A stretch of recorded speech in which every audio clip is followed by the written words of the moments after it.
سلطان صلاح الدین ایوبی رحمۃ اللہ علیہ اپنا دربار لگائے ہوئے بیٹھے تھے اور لوگوں کی فریادیں سن رہے تھے۔ وہ کبھی بھی کسی کی بھی چھوٹی بات کو بھی نظر انداز کرنا اپنی توہین سمجھتے تھے۔ اچانک ایک عورت روتے پیٹتے ہوئے محل کے دروازے کے پاس پہنچ گئی، بولنے لگی کہ مجھے سلطان صلاح الدین ایوبی رحمۃ اللہ علیہ سے ہر حال میں ابھی کے وقت ابھی ملنا ہے۔ لیکن سلطان ابھی اندر دوسری رعایا کا مسئلہ حل کرنے میں مگن تھے۔ اس وجہ سے اس عورت کو ٹھہرنے کے لیے کہا گیا، لیکن وہ بہت زیادہ بضد کر رہی تھی کہ اسے ابھی کے ابھی اندر جانا ہے اور اپنا مسئلہ سلطان صلاح الدین ایوبی رحمۃ اللہ علیہ کی گوش گزار کرنا ہے۔ وہ پریشان ہو چکی تھی، اس کی اب حد ختم ہو چکی تھی۔ جب اس عورت نے اتنا واویلا مچا دیا تو ایک سپاہی پریشان ہو کر اندر گیا اور سلطان معظم کے سامنے کھڑا ہو کے درخواست کرنے لگا، بادشاہ سلامت، ایک بوڑھی عورت زارو قطار باہر رو رہی ہے اور ایک ہی فریاد کی یہ جا رہی ہے کہ آپ سے ملاقات کرنی ہے۔ سلطان نے جب یہ بات سنی تو وہ کہنے لگے، اس کو سمجھاؤ کہ تھوڑی دیر بعد اس کی بات بھی سنی جائے گی، ابھی ان کا مسئلہ حل کیا جا رہا ہے۔ سپاہی نے یہ بات سنی تو وہ کہنے لگا، سلطان معظم، میں نے اس عورت کو یہ بات سمجھانے کی بہت کوشش کی ہے، لیکن وہ میری بات کو سن ہی نہیں رہی، بس روئے جا رہی ہے اور ایک ہی وہ فریاد کر رہی ہے کہ آپ سے ملاقات کرنی ہے۔ سلطان نے جب یہ بات سنی انہیں معاملہ تھوڑا غمگین لگا۔ انہوں نے سامنے موجود لوگوں سے کہا کہ آپ لوگ تھوڑی دیر انتظار کر لیں، میں پہلے اس عورت کی بات سن لیتا ہوں، نہ جانے اس کے ساتھ کیا مسئلہ پیش آ گیا ہے۔ انہوں نے یہ بول کر سپاہی کو حکم دیا کہ اس عورت کو عزت کے ساتھ دربار کے اندر لایا جائے۔ سپاہی باہر گیا، اس عورت کو لے کر آ گیا۔ سلطان بہت گہری نگاہوں سے اس عورت کو دیکھ رہے تھے۔ وہ کافی بوڑھی خاتون تھی اور روتے ہوئے دربار میں داخل ہو رہی تھی۔ آتے ہی وہ گھٹنوں کے بل بیٹھ گئی اور سلطان کے آگے ہاتھ جوڑتے ہوئے کہنے لگی، سلطان معظم، میں بہت پریشان ہوں، میری بس ہو چکی ہے، میں آپ کو کس طریقے سے اپنی بات سمجھاؤں، مجھے یہ بات سمجھ نہیں آ رہی۔ سلطان نے اس عورت کے لیے فوراً ہی پانی منگوایا اور اس کو پانی پینے کے لیے دیا اور کہنے لگے، ایک بوڑھی خاتون، تم آرام سے اس پانی کو پیو اور اپنا مسئلہ مجھے تفصیل کے ساتھ بتاؤ، میں تمہارا مسئلہ سنوں گا اور اس کو حل کرنے کی ہر ممکن کوشش کروں گا۔ اس بوڑھی عورت نے گھونٹ گھونٹ پانی پیا اور ایک گہری سانس لے کر کہنے لگی، سلطان معظم، میری 3 بیٹیاں ہیں اور وہ تینوں ہی جوان ہیں۔ 3 راتوں سے میرے گھر میں قیامت گزر رہی ہے۔ ایک درندہ صفت میرے گھر کے اندر آتا ہے اور میری کمواری بیٹیوں کی عزت لوٹ کر چلا جاتا ہے۔ آپ کو نہیں پتا سلطان معظم، آپ کی رائے کی بہت سی لڑکیوں کو وہ درندہ صفت نوچ چکا ہے، ان کا خون پیتا ہے، ان کی عزت کو تار تار کر دیتا ہے۔ آپ کی رائے میں اب کوئی بھی لڑکی کمواری نہیں بچی۔ سلطان کی واضح طور پر رگیں پھولی ہوئی محسوس ہو رہی تھی۔ انہیں اس قدر غصہ آ رہا تھا کہ ان کا بس نہیں چل رہا تھا، وہ ابھی اور اس وقت اس درندہ صفت انسان کو ڈھونڈے اور اس کو جان سے مار دے۔ انہیں یقین نہیں آ رہا تھا ان کی موجودگی میں ان کی رعایا کی عورتوں کے ساتھ اتنا ظلم ہو رہا ہے اور ان کو اس بات کی خبر ہی نہیں ہے۔ انہوں نے خون خوار نگاہوں سے اپنے وزیر کی جانب دیکھا اور گرجتے ہوئے کہنے لگے، یہ عورت کیا بول رہی ہے، مجھے سچ سچ بتاؤ، کیا معاملہ چل رہا ہے؟ میری رعایا کے اندر میں ابھی 4-5 دن گشت پر نہیں گیا تو مجھے کچھ معلوم ہی نہیں ہے۔ ان کی آواز پورے دربار میں گونج رہی تھی۔ ان کی آواز خواتین والے حصے میں گئی تو ان کی بیگم بیچاری کے پاس آ کر ان کی غیظ و غضب کو دیکھ کر گھبرانے لگی۔ یہ آخر ایسا کیا ہو گیا ہے کہ سلطان معظم اتنے زیادہ غصے میں آ گئے ہیں، کیونکہ وہ اتنا غصہ کبھی نہیں کرتے تھے، لیکن جو انہیں غصہ آتا تو وہ کسی کے قابو میں نہیں آتے تھے۔ وزیر اور ان کے ساتھ کھڑے ہوئے کافی سارے سپاہی سہم گئے تھے۔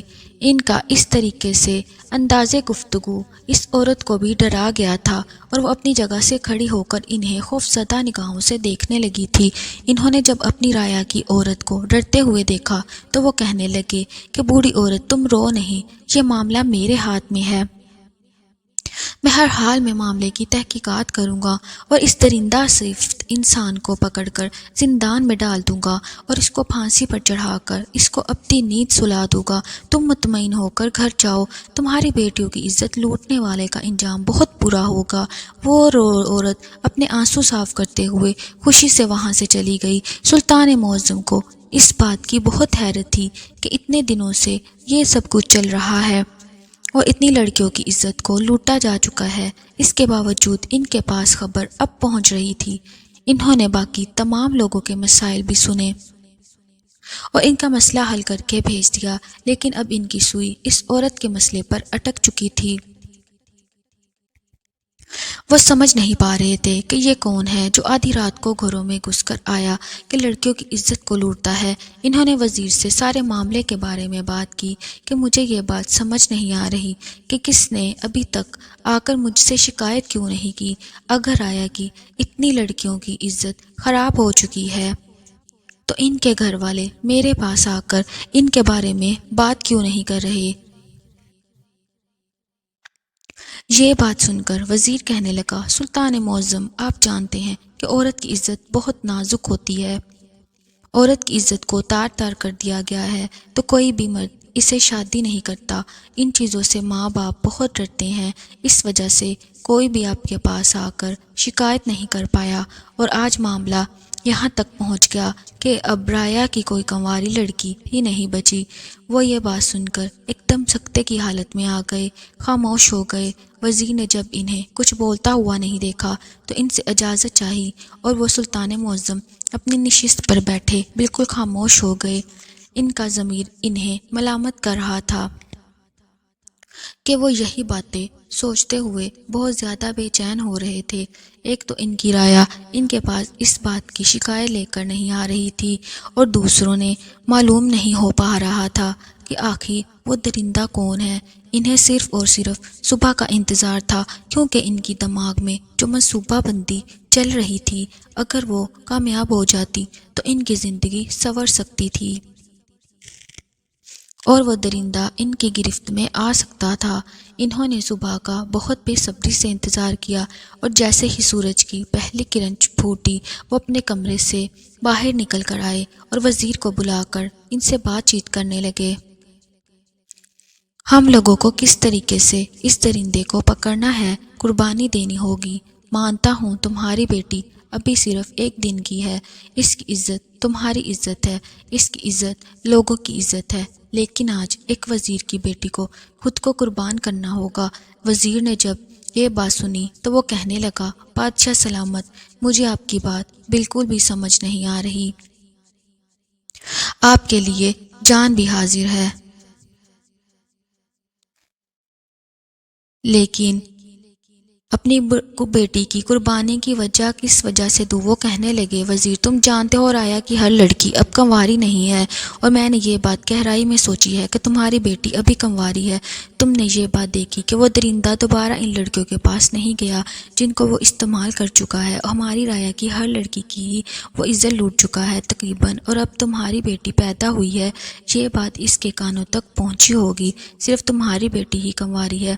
ہم لوگ تمہاری بیٹی کو برہنہ کر کے بیچ چوک پر چھوڑ دیں گے، اور ہم لوگ آگے پیچھے چھپ جائیں گے۔ جیسے ہی وہ درندہ تمہاری بیٹی کے قریب آئے گا، ہم اسے پکڑ لیں گے، اور اس طریقے سے سارا سچ ہمارے سامنے آ جائے گا۔ ہمیں معلوم ہو جائے گا کہ وہ درندہ یہ سب کچھ کیوں کر رہا ہے، اور اس کو ہم سزا بھی آرام سے دے سکیں گے۔ وزیر نے جو بھی آواز سنی تو وہ یکدم پریشان ہو گیا، کہنے لگا، بادشاہ سلامت، میں آپ کی بات سمجھ گیا ہوں، لیکن آپ مجھے یہ بتائیں کہ میری بیٹی تو صرف ایک دن کی ہے، وہ درندہ اس کے قریب کیوں جائے گا؟ انہوں نے پھر وہی بات دہرائی کہ تم یہ کیوں بول چکے ہو کہ تمہاری بیٹی کنواری ہے؟ وزیر کہنے لگا، بادشاہ سلامت، میری ایک ہی اولاد ہے، اور وہ بھی بہت سالوں بعد ہوئی ہے۔ اگر اسے کچھ ہو گیا تو میں جی نہیں پاؤں گا، میری بیوی مجھے چھوڑ کر چلی جائے گی۔ تو وہ کہنے لگے، تم ایک سپاہی ہو، تم اتنی سی بات سے ابھی سے ڈر گئے، تم تو آگے کی وزارت کیسے سنبھالو گے؟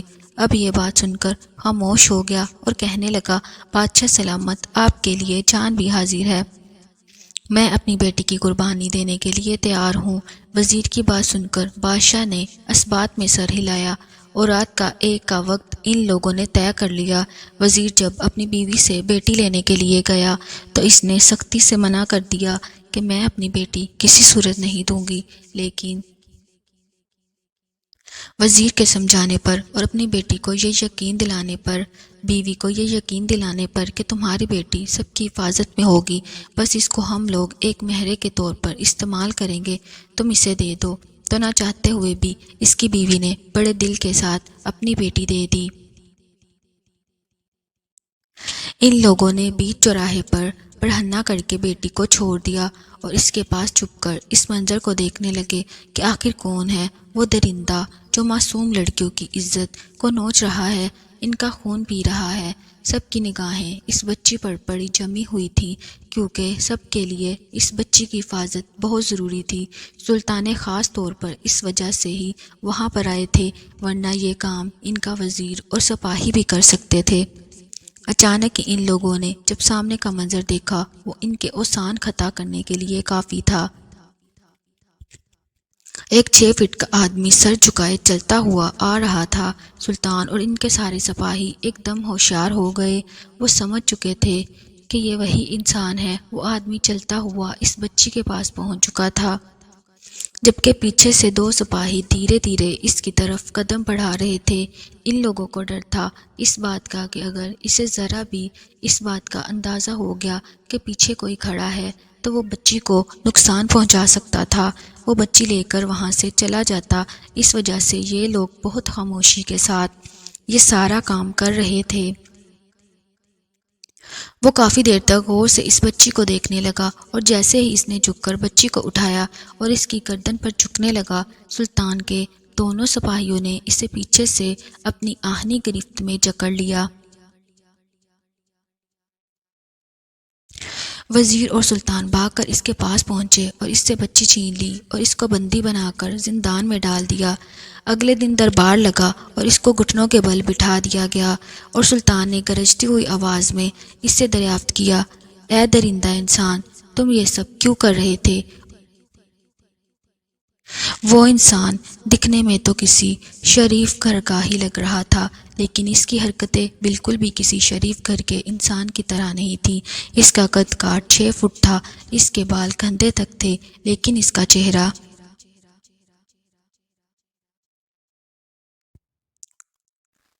بہت معصوم تھا۔ سلطان کی بات سن کر کہنے لگا، میں کسی کو کچھ بھی بتانے کا روادار نہیں ہوں۔ آپ کو مجھے پھانسی دینی ہے تو مجھے قبول ہے، میں اف نہیں کہوں گا۔ اس کی آواز بھی کافی بھاری تھی، آنکھیں لال سرخ ہو رہی تھیں۔ سلطان کو بہت غصہ آیا، لیکن انہوں نے اپنے غصے کو ضبط کرتے ہوئے ایک بار پھر اپنی بات دہرائی۔ کہنے لگے، میں تمہیں معافی دے دوں گا اگر تمہارے پاس اس بات کا کوئی ثبوت ہوگا کہ تم یہ سب سلطان کس وجہ سے کرتے تھے۔ وہ آدمی سلطان کی جانب دیکھتے ہوئے تمسخر سے کہنے لگا، سلطان معظم، میں جانتا ہوں آپ مجھے کسی صورت پر بھی معاف نہیں کریں گے۔ میری پھانسی پکی ہے تو میں سچ کیوں نہ بتاؤں۔ سلطان اس کی ڈٹائی پر بہت پریشان ہو رہے تھے۔ انہوں نے سختی سے کہا، اے بدبخت انسان، جو میں پوچھ رہا ہوں مجھے اس کا جواب دو، نہیں تو میں نے تمہارے لیے جو پھانسی منتخب کی ہے وہ ختم کروا کر تمہارے لیے اس سے بھی بدتر سزا منتخب کر دوں گا۔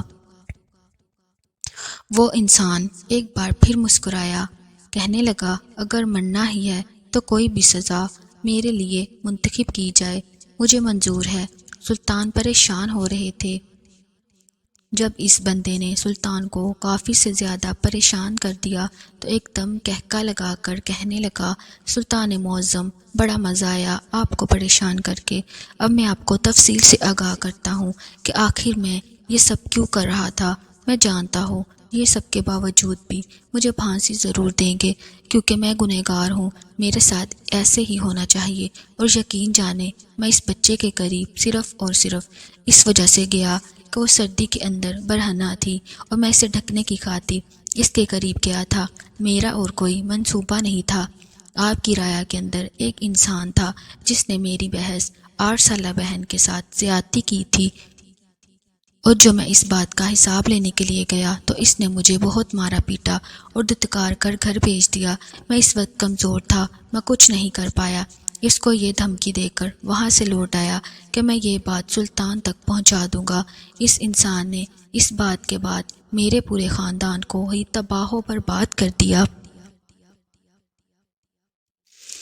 اس نے میرے ماں باپ اور میرا ایک اور بھائی جو 10 سال کا تھا اسے درندوں کی طرح مار کر پھینک دیا اور میری 8 سالہ بہن اس کو بھی ختم کر دیا۔ میرے لیے یہ سب عمل کسی جھٹکے سے کم نہ تھا۔ میں اس قدر غصے میں آ گیا تھا۔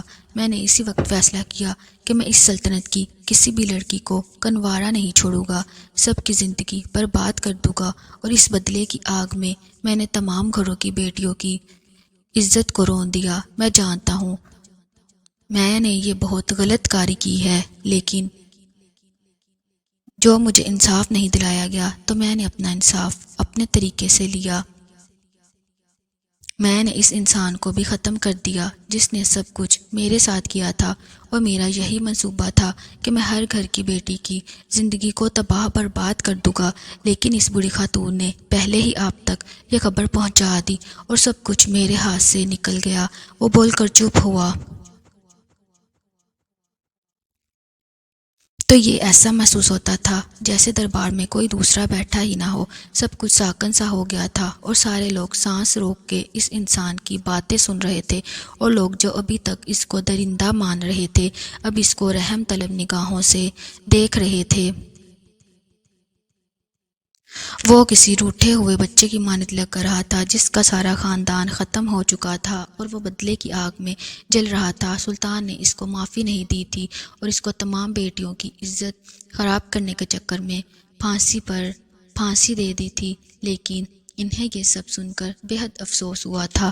اس واقعے سے یہ بات معلوم ہوتی ہے کہ انسان بدلے کی آگ میں کسی بھی حد تک جا سکتا ہے، لیکن انسانوں میں انسان وہی ہے جو بدلہ اس طریقے سے لے کہ دوسرا انسان اس کی وجہ سے اذیت میں نہ آئے۔